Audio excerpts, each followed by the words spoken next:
Opportunities don't happen, you create them. Life behind the mic പോഡ്കാസ്റ്റിലേക്ക് വീണ്ടും സ്വാഗതം. Love under construction ആണ് subject. Love construct ചെയ്ത് സിമെൻറ്റും കട്ടയും ഒക്കെ ഇട്ട് ഒരു ഗോപുരം തന്നെ കെട്ടിയ ഒരാളാണ് ഇന്ന് നമ്മുടെ പോഡ്കാസ്റ്റിൽ കൂടെ എത്തിയിരിക്കുന്നത്. Neeraj Madhav, welcome. Thank you. ഞാൻ വീട്ടിലോട്ട് കൊണ്ടുവരികയാണ് ആദ്യം തന്നെ, നമ്മൾ പോകുന്ന യാത്ര ഈ പോഡ്കാസ്റ്റിൽ. അപ്പോൾ വീട്ടിൽ നവനീത്തും നീരജുമാണ്. അപ്പം 2 ആൺകുട്ടികളുള്ള വീടാണ്. പക്ഷേ ആ വീട്ടിൽ ഏറ്റവും ലക്കി ആരാണ് എന്ന് ചോദിച്ചിട്ടുണ്ടെങ്കിൽ ഞാനത് ലത ടീച്ചറാണെന്ന് പറയും. കാരണം ആൻ്റണി പെപ്പെ വന്നപ്പം പറഞ്ഞിട്ടുണ്ടായിരുന്നു, അമ്മമാരോട് എല്ലാവർക്കും അറിയാവുന്ന കാര്യമാണ്, ആൺകുട്ടികൾക്ക് കൂടുതൽ അടുപ്പം അമ്മമാരോടാണ്, പെൺകുട്ടികൾക്ക് അച്ഛന്മാരോട്. അപ്പോൾ നിങ്ങളുടെ വീട്ടിൽ നിങ്ങൾ 2 ആൺമക്കളും അച്ഛനും ചേർന്ന് സ്നേഹിച്ച് വീർപ്പ് മുട്ടിക്കുകയാണോ അമ്മേ എന്ന് ചോദിച്ചുകൊണ്ട് തുടങ്ങാമല്ലോ. അങ്ങനെ എനിക്ക് പറയാൻ പറ്റില്ല. എന്ന് വെച്ച് കഴിഞ്ഞാൽ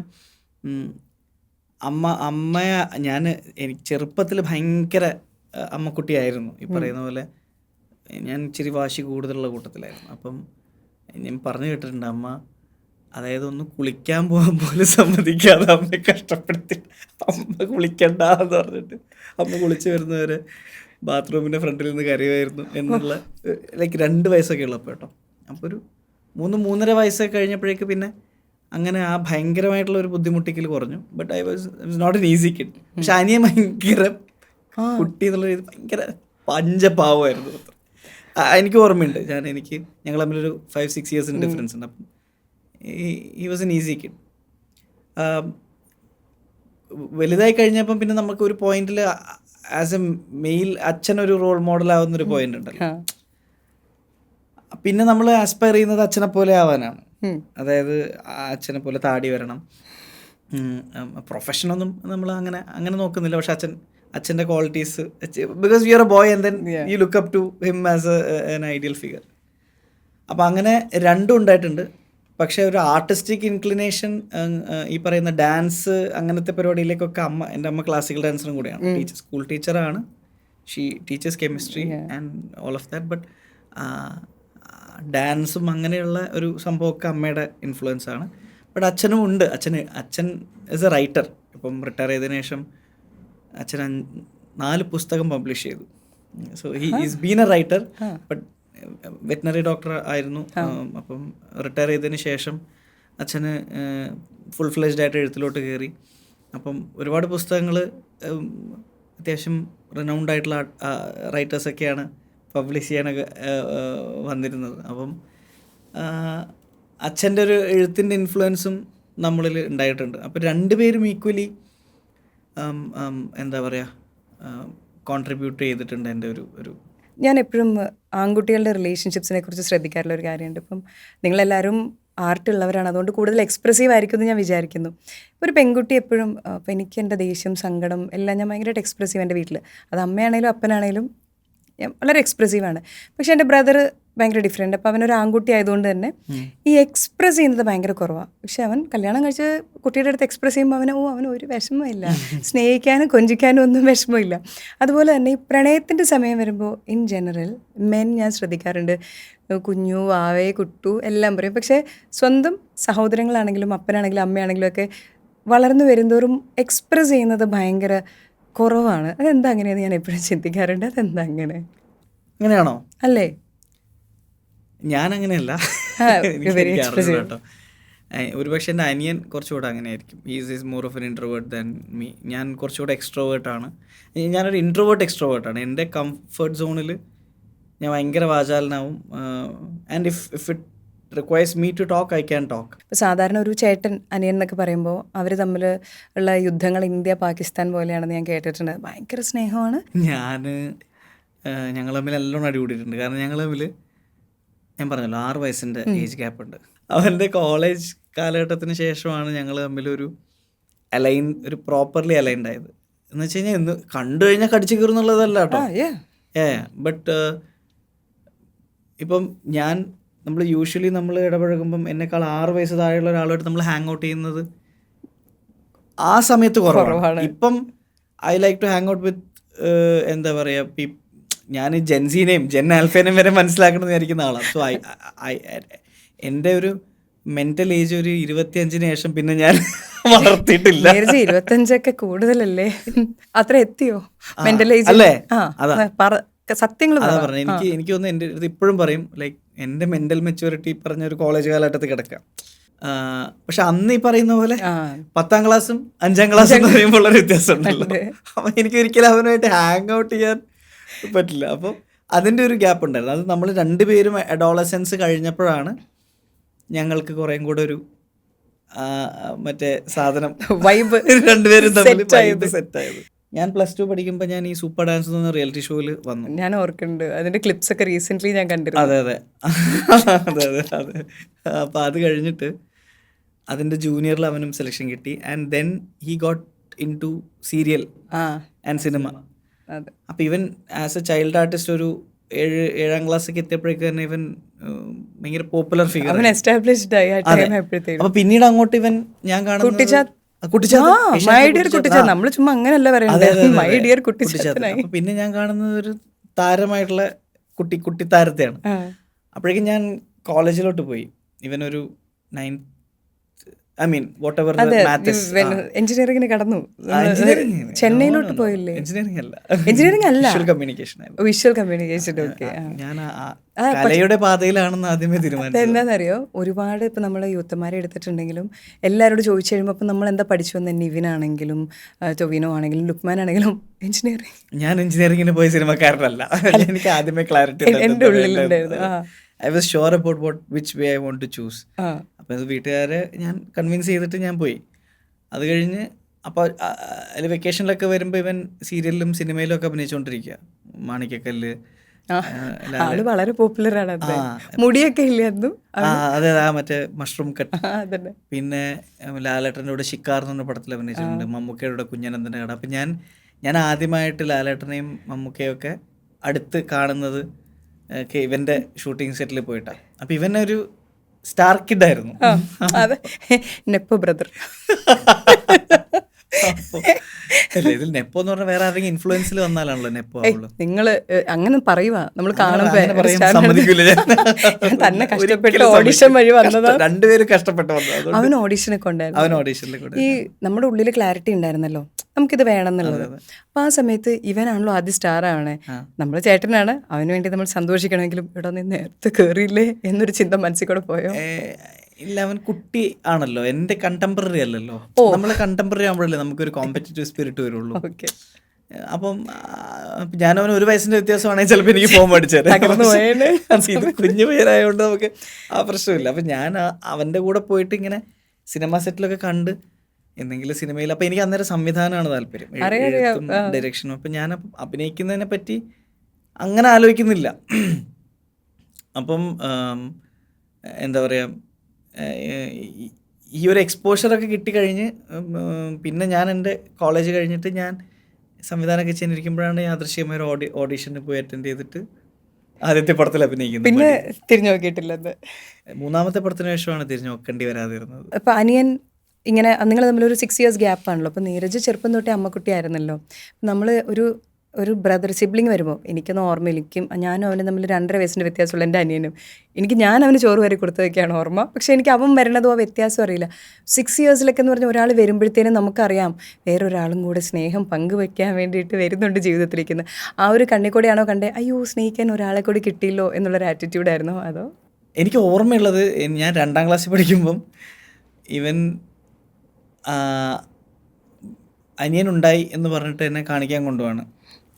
അപ്പം ഞാൻ ഈ മറ്റേ നമ്മുടെ ഈ കൊതുക് ആപ്പുണ്ടല്ലോ, അന്ന് ഇങ്ങനെ അത് തുറന്നിട്ട് കാണിച്ചപ്പം എനിക്ക് വർക്കായില്ല, കണ്ടിട്ടത്ര ഇഷ്ടപ്പെട്ടില്ല. എന്താ കാര്യം എന്ന് വെച്ചാൽ ഞാൻ കണ്ടിട്ടുള്ളതൊക്കെ ഒരു ബേബീസ് എന്ന് പറഞ്ഞാൽ നമ്മുടെ അന്നത്തെ അണ്ടർസ്റ്റാൻഡിങ്ങിൽ കുറച്ചുകൂടെ മുട്ടിലൊക്കെ കാണാൻ നല്ല ഭംഗിയാണല്ലോ. ഈ ഉണ്ടായ ഉടനെയുള്ള കുട്ടികളെ കാണാൻ ഭംഗിയില്ലല്ലോ. ഇതെന്താ ഇങ്ങനെ ഇരിക്കുന്നത്? ഇതെന്താ? അപ്പൊ പറഞ്ഞ് ബേബീസ് ഇങ്ങനെയായിരിക്കും. അപ്പം എന്റെ കുട്ടി ഉണ്ടായപ്പോഴും ഞാൻ ആദ്യം ഒരു പഴയതിലേക്ക് തിരിച്ചു ഒരു നിറം വെച്ച് കാണുമ്പോ ഒരു സെക്കൻഡ് ഡേ ആവും, അല്ലെങ്കിൽ ഫസ്റ്റ് ഡേ. അപ്പൊ അപ്പൊ ഞാൻ ഇച്ചിരി ഇങ്ങനെയാണോ ഉണ്ടാവുകയെന്ന് ചോദിച്ചു. ഇത്ര അവര് പറഞ്ഞിട്ടാണ്, എനിക്ക് ഓർമ്മയില്ല. വളരെ പ്രതീക്ഷയോടെ കാത്തിരുന്നതാണ്. എനിക്ക് അത്ര വർക്കായില്ല.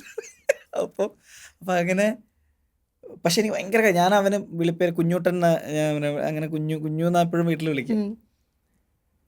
അങ്ങനെ ഒരു ഫ്യൂ മന്ത്സ് ഒക്കെ ആയപ്പോഴാണ് എനിക്ക് ഓക്കെ എസ്തെറ്റിക്കലി പ്ലീസിങ്. ഇച്ചിരി ശരീരമൊക്കെ വെച്ചു. ഈ പെൺകുട്ടികളെ കുറിച്ച് പറയുമ്പം എപ്പോഴും പറയും അവർ അമ്മമാരും കൂടിയാണ് അവരുടെ ഇളയ ആളുകൾക്ക് എന്നൊക്കെ പറയും. ആൺകുട്ടികൾക്ക് പക്ഷേ ശരിക്കും പിതൃവാത്സല്യമല്ല ചേട്ടന്മാർ വരുമ്പോൾ. എനിക്ക് തോന്നുന്നു ഒരു ബോഡി ഗാർഡ് പോലത്തെ ഒരു ഫീലിംഗ് ഒക്കെ ആണല്ലോ പലപ്പോഴും ഒരു മൂത്ത ചേട്ടൻ എന്ന് പറയുമ്പോൾ ഉണ്ടാവുക. ഇപ്പം നവനീതാണെങ്കിൽ ഇൻ്റർവ്യൂവിലെല്ലാം നീരജിനെ കുറിച്ച് ഘോരം സംസാരിക്കാറുണ്ട്. ആസ് എ ബ്രദർ നീരജ് എങ്ങനത്തെ ഒരു ആളാണ്? എനിക്ക് അവനാണ് പല കാര്യങ്ങളും കുറേം കൂടെ പുതിയ ന്യൂ മ്യൂസിക്കും പലപ്പോഴും പുതിയ പല പരിപാടികളും കാണിച്ചു തരുന്ന ആള് അവനാണ്. എൻ്റെ ജെൻസി കണക്ഷൻസ് ഒക്കെ അവനാണ് കൊണ്ടെത്തി. അവൻ്റെ അടുത്ത് നിന്നാണ് പിടിച്ചെടുക്കുന്നത്. പുതിയ ആർട്ടിസ്റ്റുകൾ വന്നു കഴിഞ്ഞാൽ, പുതിയ ട്രെൻഡ് വന്നു കഴിഞ്ഞാൽ, പുതിയ ടെക്നോളജി വന്നു കഴിഞ്ഞാൽ he's more of a tech guy. ഞാൻ ഓൺലി റൈറ്റ് ബ്രെയിൻ ഗൈ ആണ്. അപ്പോൾ എനിക്ക് ഇപ്പോഴും പറയും, ഞാൻ ഫോൺ പിടിക്കുന്ന കണ്ടു കഴിഞ്ഞാൽ തന്തവയും മറ്റേ ലൈക്ക് നോട്ട് ടെക്നോളജി പരമായിട്ട് ഞാൻ ഭയങ്കര അത് ചെറുപ്പത്തിലേ തന്നെ എനിക്ക് കമ്പ്യൂട്ടർ ഡ്രൈവിങ് അല്ലെങ്കിൽ I drive but still it's not like ഭയങ്കര എസ്തെറ്റിക് ആയിട്ടുള്ള പരിപാടികൾ. ജോഗ്രഫി എനിക്ക് റൂട്ടുകൾ എൻ്റെ നാട്ടിൽ തന്നെ എനിക്ക് GPS ഇല്ലാതെ ഓടിക്കാൻ പറ്റില്ല, ഗൂഗിൾ മാപ്പ് ഇല്ലാതെ ഓടിക്കാൻ പറ്റില്ല. അപ്പം അങ്ങനെ പല ഏരിയയിലും ഇപ്പം ഞങ്ങൾ ഒരുമിച്ച് കൊളാബറേറ്റ് ചെയ്ത് വർക്ക് ചെയ്ത് തുടങ്ങി. എൻ്റെ മ്യൂസിക് വീഡിയോസൊക്കെ അവൻ ഡയറക്റ്റ് ചെയ്യാൻ തുടങ്ങി. അതേപോലെ ഞങ്ങൾ ഒരുമിച്ച് സ്ക്രിപ്റ്റ് ഡിസ്കസ് ചെയ്ത് തുടങ്ങി. അപ്പം അവനും ആസ്പയർ ചെയ്യുന്നത് ഈ ഒരു ഫീൽഡ് തന്നെ ആയതുകൊണ്ട് ഇപ്പം നമ്മൾ ഒരുമിച്ച് ഇതിപ്പോൾ കഴിഞ്ഞ ആഴ്ച എൻ്റെ ഒരു പുതിയ മ്യൂസിക് വീഡിയോ അവൻ കാലി ബോയ്സ് പറഞ്ഞ ഒരു അൺറിലീസ് ട്രാക്ക് ഉണ്ട്, അത് അവനാണ് ഡയറക്റ്റ് ചെയ്തത്. നീരജിൻ്റെ ലൈഫിലോട്ട് വരികയാണെങ്കിൽ, കാരിയറിലോട്ട് വരികയാണെങ്കിൽ ഇപ്പം 2013 ബഡ്ഡി വരുന്നുണ്ട്. അത് കഷ്ടപ്പെട്ട് നമ്മൾ ഓഡിഷനൊക്കെ കഴിഞ്ഞിട്ട് ചെന്നിട്ടാണ് ബഡിയിലോട്ട് വരുന്നത്. അത് കഴിഞ്ഞിട്ട് ഈ പറഞ്ഞ പോലെ മെമ്മറീസ് വരുന്നു, ദൃശ്യം വരുന്നു. മെമ്മറീസിലൊരു കുഞ്ഞ് മെക്കാനിക്കിൻ്റെ ഒരു റോളിൽ നിന്നാണ് ദൃശ്യം എന്ന് പറയുന്ന സിനിമയിൽ മോനിഷൻ അത്രയും ലോങ് ആയിട്ടുള്ളൊരു ഇതിലോട്ട് വരാനായിട്ട് സാധിക്കുന്നത്. അപ്പോൾ അതിൽ ഞാൻ എപ്പോഴും സംശയിക്കുന്നൊരു ചോദ്യം, അല്ലെങ്കിൽ ഞാൻ അറിയാൻ ആഗ്രഹിക്കുന്നത് എന്ത് മാജിക്കാണ് ഒരു ഇച്ചിരി സമയം കൊണ്ട് ജിത്തു ചേട്ടൻ്റെ അടുത്ത് കാണിച്ച്. കാരണം ആ റോള് നീട്ടി എഴുതുക ചെയ്തത്. ദൃശ്യത്തിലെ റോള് ശരിക്കും അത്ര ഇല്ലായിരുന്നു അല്ലേ? അതിനുശേഷം അത് കൂടുതൽ ഇടുക ചെയ്തേ, അത് ജിത്തു ചേട്ടൻ പറഞ്ഞിട്ടുണ്ട്. അതിനെ എടുക്കുക ചെയ്തതെന്ന് പറഞ്ഞിട്ടുണ്ട്, കൂടുതൽ നീരജിന് സ്പേസ് തരാൻ വേണ്ടിയിട്ട്. എന്ത് മാജിക്കാണ് നിങ്ങൾ മെമ്മറിയുടെ സെറ്റിൽ ചെയ്യുന്നത്? എനിക്കറിയില്ല. നമ്മൾ പണ്ടേ ഈ പറയുന്ന പോലെ പേടിയൊന്നുമില്ല. അങ്ങനെ എന്തെങ്കിലും പേടിയെന്ന് വെച്ചാൽ ആങ്സൈറ്റി ഉണ്ടാവുമായിരിക്കും, പക്ഷേ ഒരു അവസരം കിട്ടിക്കഴിഞ്ഞാൽ മാക്സിമം ഡെലിവർ ചെയ്യുക എന്നുള്ളൊരു മൈൻഡ് സെറ്റായിരുന്നു. അപ്പം ആ പടത്തിൽ എനിക്ക് ഓർമ്മയുണ്ട്, എന്നെ ഈ ജീവൻ ചേട്ടൻ വിളിച്ചിട്ട് പറഞ്ഞിട്ടാ രാജു ആയിട്ടുള്ള കോമ്പിനേഷനാണ്. 2 സീനേ ഉള്ളൂ. അപ്പം ഓക്കെ അപ്പോൾ നമുക്ക് ചെയ്ത് നോക്കാമെന്ന് പറഞ്ഞിട്ട് ഞാൻ പോവാണ്. ഫസ്റ്റ് സീൻ കഴിഞ്ഞപ്പം രാജുവേട്ടൻ വന്നിട്ട് ഗുഡ് ജോബ് എന്ന് പറഞ്ഞു. അപ്പം ജിത്തു ചേട്ടൻ വന്നിട്ട് പറഞ്ഞു ഒരു ഡയലോഗും കൂടെ ആഡ് ചെയ്യട്ടെ പറയുമോ എന്ന് വെച്ചു. ഞാൻ പറഞ്ഞ so they probably got that I can perform. അപ്പോൾ ഒരു ഡയലോഗ് കൂടെ ആഡ് ചെയ്തത് ഞാൻ അതും ഓക്കെ ആയിട്ട് പറഞ്ഞു. അതിൻ്റെ അടുത്ത് രണ്ട് സീനേ ഉള്ളൂ. അത് കഴിഞ്ഞ് പോകുന്നതിന് മുമ്പ് തന്നെ എൻ്റെ അടുത്ത് ജിത്തു ചേട്ടൻ പറയുന്നുണ്ട്, പരിപാടി ഉണ്ട് കേട്ടോ, ഞാൻ വിളിക്കാം. നമ്മൾ പക്ഷെ ഒന്നും പ്രതീക്ഷിക്കുന്നില്ല. അപ്പം അതിൻ്റെ ഇടയിൽ ഞാൻ 1983 പോയി അഭിനയിച്ചു. പക്ഷെ അത് ഇറങ്ങാതെ കുറേ നാൾ ഇരുന്നിട്ടുണ്ടായിരുന്നു. അപ്പോൾ ഓൾമോസ്റ്റ് എൻ്റെ അഭിനയ മോഹങ്ങൾ അല്ലെങ്കിൽ അഭിനയ ജീവിതം വലിയ പച്ച പിടിക്കില്ല എന്ന് വിചാരിച്ച് ഞാൻ സംവിധാനത്തിലേക്ക് ഇറങ്ങാൻ വേണ്ടി നിൽക്കുക, ആരെങ്കിലും അസിസ്റ്റ് ചെയ്യണം. അപ്പം അങ്ങനെ ഇരിക്കുമ്പോഴാണ് ദൃശ്യത്തിലേക്ക് വിളി വരുന്നത്. ദൃശ്യത്തിലേക്ക് എന്നെ ജിത്തു ചേട്ടൻ പോലും അല്ല വിളിക്കുന്നത്. അങ്ങനെ ആശീർവാദ് മോഹൻലാൽ ചിത്രത്തിലേക്ക് ജിത്തു ജോസഫിൻ്റെ പടത്തിലൊരു 25 ദിവസത്തെ ഡേറ്റ് വേണം. നമ്മൾ എന്താ സംഭവം? അവിടെ നിന്നാണ് ഫ്ലിപ്പ് ആവുന്നത്. പിന്നെ അതിൽ പോയി അഭിനയിച്ച് കഴിഞ്ഞപ്പോഴേക്കും ഈ പറഞ്ഞ പോലെ ഞാൻ ലാലേട്ടനെ കണ്ടപ്പോഴേ നമ്മൾ ഭയങ്കരമായിട്ടുള്ള ആരാധനയിൽ നിൽക്കുകയാണ്. But still I was able to casually I could keep my cool while acting with him. അപ്പോൾ അത് ആയിരിക്കാം പ്രോബബ്ലി അത് ആ പടം ഇറങ്ങിയതിന് ശേഷം പിന്നെ അങ്ങോട്ട് ആസ് എൻ ആക്ടർ നമ്മൾ ടേക്ക് ഓഫ് ആയി. പിന്നെ ഇതിൻ്റെ എല്ലാം കൂടെ ജീവിതത്തിൽ വലിയൊരു മാറ്റം വരുന്നുണ്ട്. അതായത് 2013 ശേഷം ഇപ്പോൾ ദൃശ്യം, മെമ്മറീസും ഒരു ഇന്ത്യൻ പ്രണയകഥയൊക്കെ കഴിഞ്ഞിട്ട് ഇങ്ങോട്ട് സപ്തമശ്രീ, തസ്കര, ആടികപ്പ്യാരെ, കൂട്ടമണി, പൈപ്പിൻ ചോട്ടിലെ പ്രണയം, ഒരു മെക്സിക്കൻ ഭാരത്, ലൈക്ക് സിനിമകളിങ്ങനെ ഹിറ്റായിട്ട് വന്നുകൊണ്ടിരിക്കുകയാണ്. ഇതിനിടയിൽ 2018 ദീപ്തി ജീവിതത്തിലേക്ക് വരുന്നത്. സാധാരണ ഒരു ആളായി നിൽക്കുന്ന സമയത്ത്, ഒരു സ്റ്റാർ ആയ സമയത്തല്ല ശരിക്കും നീരജ് ദീപ്തിയെ കണ്ടുമുട്ടുന്നതും നിങ്ങൾ തമ്മിലുള്ളൊരു ഇഷ്ടം വരുന്നതും ഒക്കെ. ലോകത്തിൽ നമ്മൾ പലപ്പോഴും കാണാറുള്ള ഒരു കാഴ്ച, ഞാൻ തന്നെ പലരുടെയും കണ്ടിട്ടുണ്ട്, ഒരുമിച്ച് പഠിച്ചവരായിരിക്കാം അല്ലെങ്കിൽ ഒരുമിച്ച് നടന്നവരായിരിക്കാം, അതിൽ ഒരാൾക്ക് ദേ ബിക്കം ഒരു നല്ല പൊസിഷനിലേക്ക് വരുമ്പോൾ, അല്ലെങ്കിൽ ഒരു ബെറ്റർ അലയൻസ്, അല്ലെങ്കിൽ ഒരു better boy friend girl friend വരുമ്പോൾ they decide okay maybe I will have a better person എന്നൊക്കെ ചിന്തിച്ച് പോണ ഒരു പ്രണയത്തിൻ്റെ ലോകത്താണ് നമ്മൾ ജീവിച്ചുകൊണ്ടിരിക്കുന്നത്. പക്ഷെ for you it has always been ഭയങ്കര സ്റ്റഡി ആയിട്ടുള്ള ഒരു റിലേഷൻഷിപ്പായിരുന്നു. ഈ ലോയൽറ്റി എന്ന് പറയുന്ന ഒരു വാക്ക് പോലും പലപ്പോഴും എന്താണെന്ന് സംശയിക്കുന്ന ഒരു ലോകത്തുകൂടിയാണ് നമ്മൾ നിൽക്കുന്നത്. ഒരാളുടെ കൂടെ നിന്നു എന്നതുകൊണ്ട് മാത്രം ലോയലാണോ ഒരാളൊരു റിലേഷൻഷിപ്പിൽ എന്ന് ഞാൻ ചോദിച്ചിട്ടുണ്ടെങ്കിൽ, like what would you say? ഇല്ലില്ല, അതിനകത്ത് നമ്മളുടെ you should be invested in that relationship. അല്ലാതെ എന്താ പറയുക, മിയർലി എക്സിസ്റ്റ് ചെയ്തുകൊണ്ട് റിലേഷൻഷിപ്പ് മുന്നോട്ട് പോകില്ല. ഒരു മ്യൂച്വൽ പ്രോസസ്സാണല്ലോ. ഞങ്ങളെ സംബന്ധിച്ച് ഉള്ളൊരു കാര്യം എന്താ വെച്ച് കഴിഞ്ഞാൽ, അതൊരു മരം ചുറ്റി പ്രേമമായിരുന്നില്ല, അല്ലെങ്കിൽ ഒരു chasing one person. I mean neither it was me behind Har or her behind me. ഞാനൊരു ബ്രേക്കപ്പ് ഒക്കെ കഴിഞ്ഞ് അങ്ങനെയൊക്കെ നിൽക്കുമ്പം she was like my friend, best friend turn girl friend. അപ്പം നമ്മളൊരു പോയിന്റിലെത്തിയപ്പം നമുക്ക് വെറുതെ ഒന്ന് ഡേറ്റ് ചെയ്താലോ എന്നൊക്കെ ആലോചിച്ച് അങ്ങനെ ഡേറ്റ് ചെയ്ത് തുടങ്ങിയപ്പോൾ വേണോ വേണ്ടയോ എന്നൊരു ഡൗട്ട് വന്നു. അപ്പോൾ തന്നെ വീട്ടിലൊന്ന് പറഞ്ഞു നോക്കി. അങ്ങനെയൊക്കെയുള്ളൊരു റിലേഷൻഷിപ്പായിരുന്നു. സോ റിലേഷൻഷിപ്പിന് വേണ്ടി ഭയങ്കരമായിട്ടുള്ള എഫേർട്ട് എടുത്ത്, അപ്പം അങ്ങനെ പിന്നീട് അതുകൊണ്ട് തന്നെ പിന്നീട് നമ്മൾ അതിനെപ്പറ്റി ആലോചിച്ച് സമയം കളയുന്നൊരു സാഹചര്യം ഉണ്ടായിട്ടില്ല. അപ്പം it was an organic process. അതിനകത്ത് ഈവൻ കല്യാണത്തിൻ്റെ കാര്യത്തിലോട്ട് വന്നപ്പോൾ പോലും I was not prepared for getting married or anything. അപ്പോൾ പുള്ളിക്കാരി പറഞ്ഞു ഇങ്ങനെ എൻ്റെ വീട്ടിൽ നിന്ന് ചോദിച്ചു തുടങ്ങി. ഞങ്ങൾ ഏകദേശം I mean she's A year younger than me. പക്ഷെ എന്നാലും അറിയാലോ, പെൺകുട്ടികളുടെ കാര്യത്തിൽ അത് കുറച്ചുകൂടെ നമുക്ക് അത്രയും ടൈം ഫ്രീഡം കിട്ടത്തില്ല. അപ്പോഴാണ് ഞാൻ കല്യാണോ എന്നൊക്കെ ഉള്ള രീതിയിൽ സീരിയസ്ലി ഓക്കെ അങ്ങനെ. എന്നാൽ പിന്നെ I mean I couldn't think about losing Har. അപ്പോൾ പിന്നെ ഞാൻ നേരെ പോയി ഞാൻ വീട്ടിൽ പറയാം എന്ന് പറഞ്ഞാൽ അങ്ങനെ അവളുടെ വീട്ടിൽ സംസാരിച്ചു. എൻ്റെ വീട്ടിൽ ഞാൻ നേരത്തെ പറഞ്ഞിരുന്നു. But I never told them like ഇപ്പോൾ കല്യാണം ഒന്നും ഇപ്പോൾ ഉണ്ടാവും എന്നുള്ള ഇഷ്ടം. ഞാൻ ഒരാളുണ്ട് എന്ന് പറഞ്ഞു വെച്ചിരുന്നു. അപ്പോൾ അത് Deepti is a very easy person and I am a more complicated person. As in എൻ്റെ എന്താ പറയുക, ലൈക്ക് പുള്ളിക്കാരി കുറേ കൂടെ സിമ്പിൾ പേഴ്സണാണ്. അപ്പോൾ എൻ്റെ പല പല കാര്യങ്ങളുണ്ടല്ലോ. അപ്പോൾ അത് ബാലൻസ്ഡ് ആവുന്നത് പുള്ളിക്കാരി വരുമ്പോഴാണ്. പുള്ളിക്കാരിയാണ് എന്നെ മണ്ണിലോട്ടിറക്കുന്നത്. ഇയാൾ വിചാരിക്കുന്ന അത്ര വലിയ കിടിലൊന്നും അല്ല, താഴെ മണ്ണിലോട്ടിറക്കുന്നുണ്ട്. She always keep me close to reality. Yeah. So I am a trippy guy, like that you are. Crazy guy, not like trippy guy. I know. Neeraj ഒരിക്കലും സ്റ്റിൽ അല്ല. Like നീരജിന്റെ എനിക്കറിയാതെ. That's what. So that's my energy. അപ്പം അതിനകത്ത് ഒരു grounded ആയിട്ടുള്ള ഒരു aspect എപ്പോഴും എൻ്റെ മൈൻഡിലേക്ക് കൊണ്ടുവരുന്ന ആൾ ദീപ്തിയാണ്. So if not for her ഞാൻ അതായത് പല കാര്യങ്ങളിലും എന്താകുമായിരുന്നു എന്ന് എനിക്കറിയില്ല. Could have been anything. ഈ ലവ് അണ്ടർ കൺസ്ട്രക്ഷൻ നിങ്ങളുടെ രണ്ടുപേരുടെയും വരുമ്പോൾ you kept it under wraps. അതായത് ആർക്കും അറിയത്തില്ലായിരുന്നു. നീരജിൻ്റെ കല്യാണം വരുന്ന സമയം ആയപ്പോഴത്തേക്കും അപ്പോൾ അജു പറഞ്ഞു സമയം കിട്ടിയില്ല, 6 മാസം ഉള്ളായിരുന്നു. അതിനിടയിൽ ഞങ്ങൾ കണ്ടു, കല്യാണം കഴിച്ചു എന്ന് പറഞ്ഞ പോലെ nobody knew and she was not from the industry. അതുപോലെ അത് മനഃപൂർവ്വം അല്ലെ, യു ആർ എ പേഴ്സണൽ, ഒരു ഭയങ്കര പ്രൈവറ്റ് പേഴ്സൺ. എനിക്ക് പലപ്പോഴും തോന്നിയിട്ടുള്ളതാണ് നീരജിനെ കുറിച്ച്. യു ഡു യുവർ തിങ്സ്, പക്ഷേ യു നോട്ട് സീൻ അവിടെ ഇവിടെ അങ്ങനെ പോകുന്ന ഒരാളല്ലേ, വെരി പ്രൈവറ്റ്. അപ്പോൾ അതൊരു കോൺഷ്യസ് ഡിസിഷൻ ആയിരുന്നു I want to keep it under wraps ഒക്കെ? തീർച്ചയായിട്ടും. കാരണം ഞാൻ ഇപ്പം even when it comes to interviews എന്തെങ്കിലും ഒരു പേർപ്പസ് ഇല്ലാതെ എനിക്ക് പുതിയതായിട്ട് പറയാൻ എന്തെങ്കിലും ഇല്ലെങ്കിൽ I am not a person who can come and entertain people in an interview. That's not my faculty.